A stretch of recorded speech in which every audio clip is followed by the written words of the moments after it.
morning, audience. My name is Melissa Ajami, and today I'm going to be talking about the impact of ESOL programs on college education.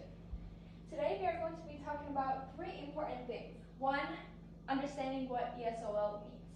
Two, benefits and challenges that arise from these programs. And three, how you can support ESOL programs and help to change lives. So what is ESOL? ESOL are basically English for speakers of other languages. It is a program that is usually incorporated in schools and colleges in order to help the students who have just come from another country to help them with understanding their courses and understanding languages and learning English more professionally. Why am I talking about this too? Because 5 years ago I immigrated to the United States and I was one of the ESOL programs. I was a lucky student whose school did offer this program.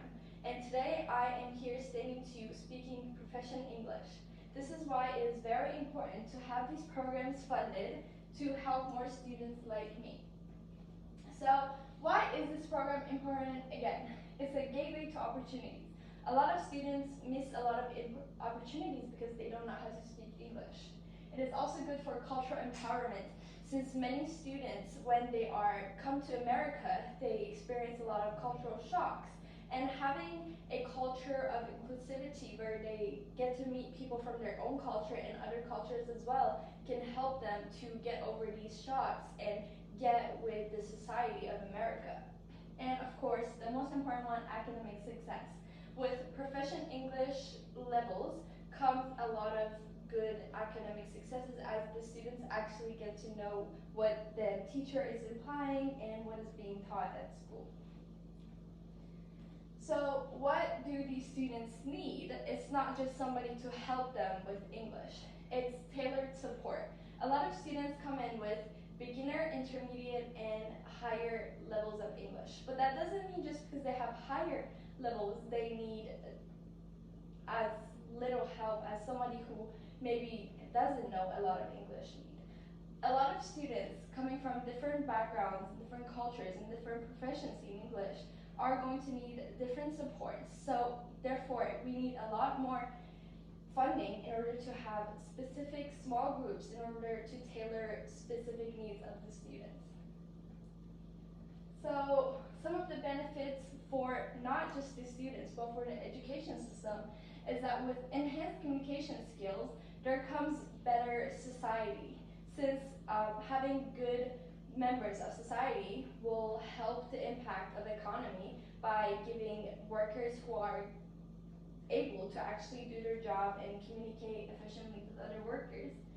There's going to be cultural competence. A lot of people will know what other cultures are about and will be able to communicate even they are from different cultures. And also there's going to be academic achievements.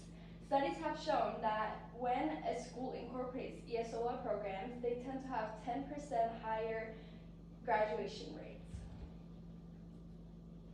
Additionally, there are a lot of challenges faced by ESOL students. One of the biggest ones is, of course, a language barrier. They cannot communicate effectively with their teachers, their peers, or their mentors because they simply could not understand.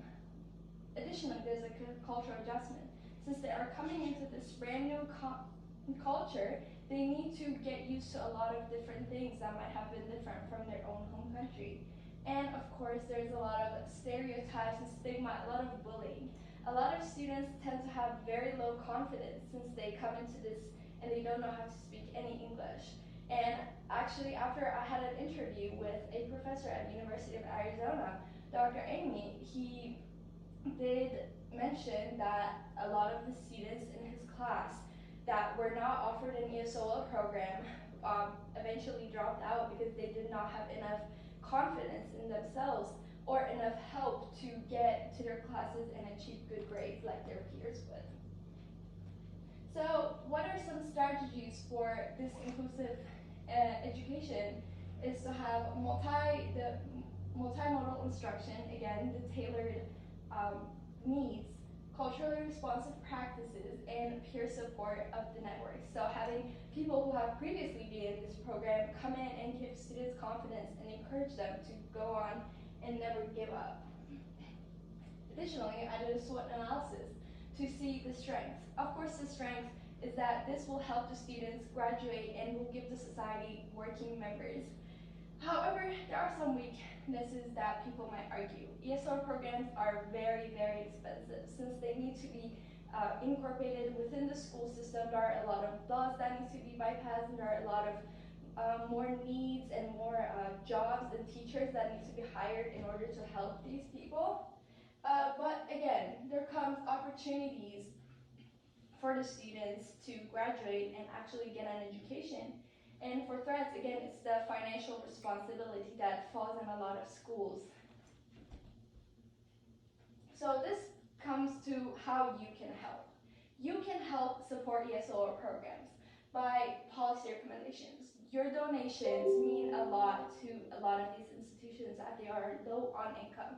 There are a lot of good institutions and programs that by donating money to them, you can help them keep on going and have more ESOL programs. Community engagement, volunteering is also a really good way you can help these students, and educator training, letting know people by word of mouth what these programs are and how you can help. So you can see, by empowering these students, you can give mentorship, you can have cultural workshops, and you can have language resources to them. And here are some of the programs, and in this handout that I have made for you guys, it goes on to some of the more of how you can help. There is Center for Advancement Research on Language Acquisition, which is a center that helps us research on language and help to fund these ESOL programs. There is Center of Applied Linguistics, there's Center for Language Education and Research, and there's Center for Research Education. There is way more details on these institutions, and you can take a pick. You can definitely donate to these institutions, or you can donate your time to these institutions in order to help change lives. So thank you for helping, and here are your handouts.